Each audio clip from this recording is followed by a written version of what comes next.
Hey everyone, and welcome back to my channel. So today I'm gonna show you how I approach drawing lips. So if you're interested, stay tuned. So now you guys gather all your materials. We're gonna need pencil, paper, watercolor brushes, watercolor set, and a mixing bowl with water or cup or vase or jar or whatever. So I am using an ordinary pencil. The paper I'm using, it's actually not a watercolor paper, it's just any paper that I used for taking notes. So the paper does buckle, so I was very careful when I paint on these type of paper.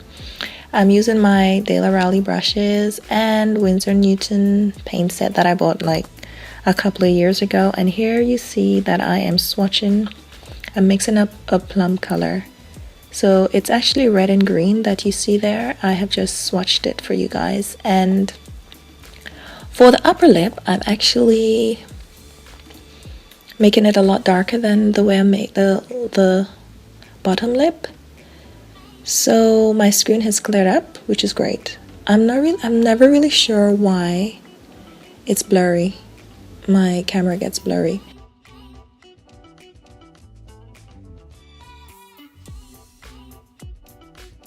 For the bottom lip, I give you a swatch of the color that I use, and it's actually orange. It's mostly orange with a little bit of red, with a tip of red. So here is one of my favorite and fun ways of painting lips. This is where you go in with the color that you want. So any red, get your favorite red, and you just go in with the color that you want. I like to think of lips as having like an M shape or a mountain shape with a dip down the middle. And I'm just putting in the lips. I'm not trying to be precious with this one, with any of these lips actually. I'm trying to keep it loose, and I want it to be interesting. I don't want to be precious with it. The way I learned to paint like this is I saw like one of my favorite YouTubers. She was painting like some leaves, and she just, without sketching, she just went in and painted it, and I followed her and I found it very relaxing. So I always darken up the base of the lip, so just mix up varying degrees of red.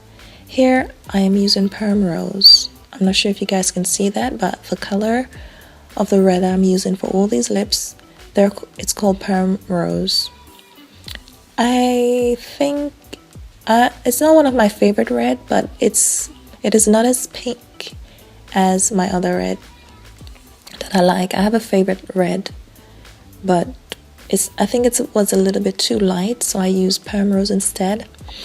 I'm adding shadows to the base of the lip, and also I added shadow to the crease of the lip. And the way I mixed that shadow color was just the exact same color, Perm Rose, a little bit of green, and purple. Or you could just add blue to it, any blue, to make a purple to darken the lips. And I am actually using reference for this particular lip. Yeah, because I wasn't really sure how to do it from memory, so I like the way the lip tend to turn out when I use reference. But you don't always have to use reference. I mean, lips, you could experiment. Lips comes in all shapes and all sizes, so all you gotta do is just experiment and see what works for you really, and what you enjoy doing. It's all about having fun with art. Art should be fun, because then that's how like you grow.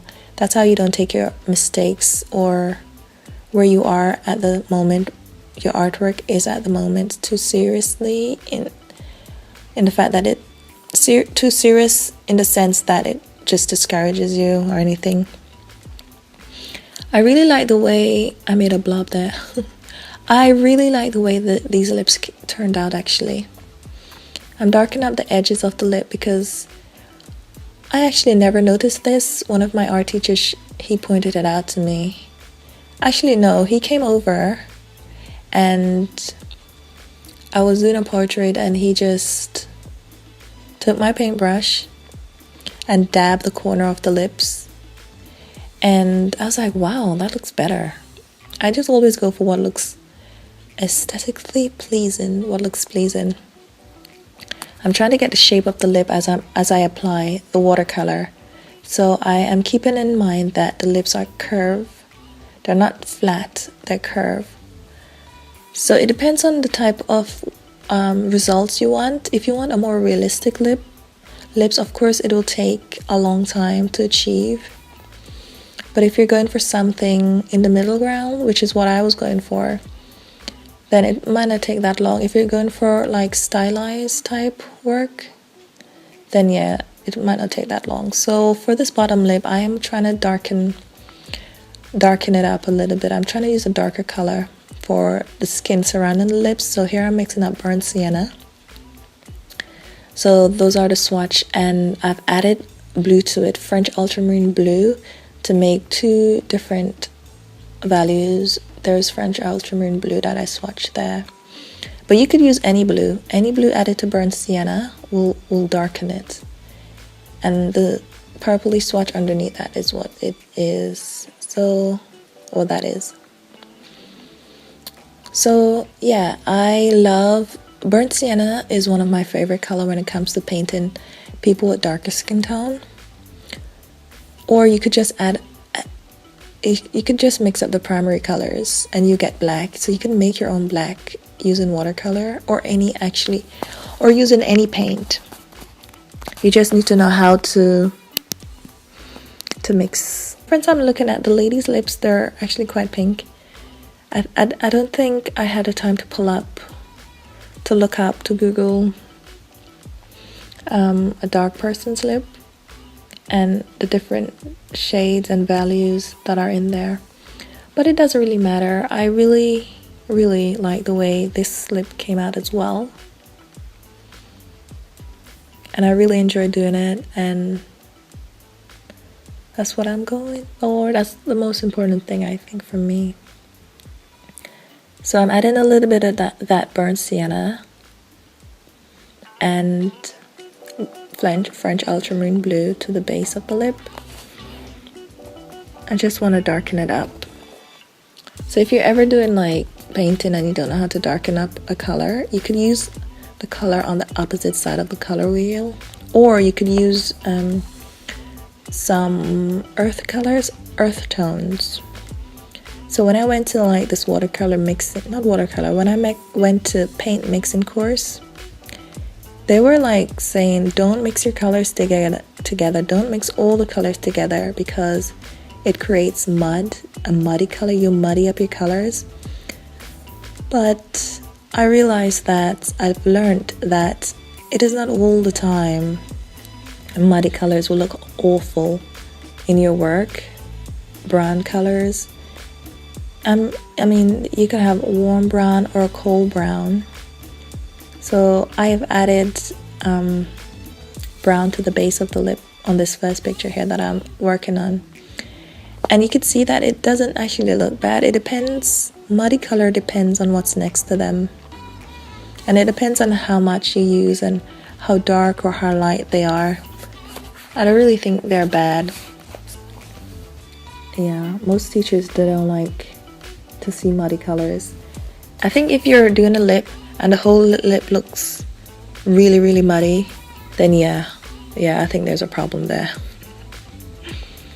So yeah, I've darkened the top lip, and I'm keeping it really random because I don't want my colors to look, my finished work to look stiff. I want it to look a little bit painterly.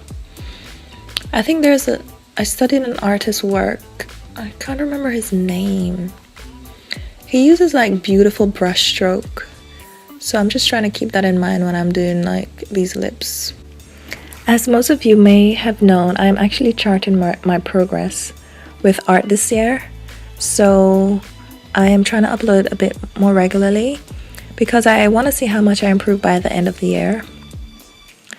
Yep, I want to come back and have a look at my first videos. As you noticed that I did like a 30-day sketchbook challenge. I think, was that 2016? I left it up because I want to see how I'm progressing with art. So like my YouTube channel at the moment, I'm not saying this is gonna stay like this forever, but at the moment I am just like documenting how I'm improving with my artwork. yeah. So I'll see you by the end of the year, December. I'm actually quite excited. So back to the lips. I'm painting in some shadow colors. One thing I like doing is I like pointing out where the shadows are on things, because in class, right, when you're doing something, you're painting, and they ask you to squint. Sometimes you squint and you don't actually see where the light and the shadows are. But if you recognize it in another person's work, if another person like points it out to you, then all of a sudden you know what to look for. So here I'm just building up the colors of the lips. I'm adding red because I want the lip to not appear too flat. Like the local value of the lip is actually quite pink. So I'm adding red, I'm just adding details, and I'm adding like fine lines to make the lip look curved. I'm trying to paint teeth here. I know that they're not actually white because they have reflected light on them. They're not completely white. So I'm painting it in, and I'm actually adding some colored pencil to darken out the edge. I wanted the lip to pop a little bit more. I want it to seem as though it's coming off the page, because lips, some people's lips are very like rounded, and I'm trying to make my lips look more 3D. So yeah, that's it really. I hope you guys enjoy this video.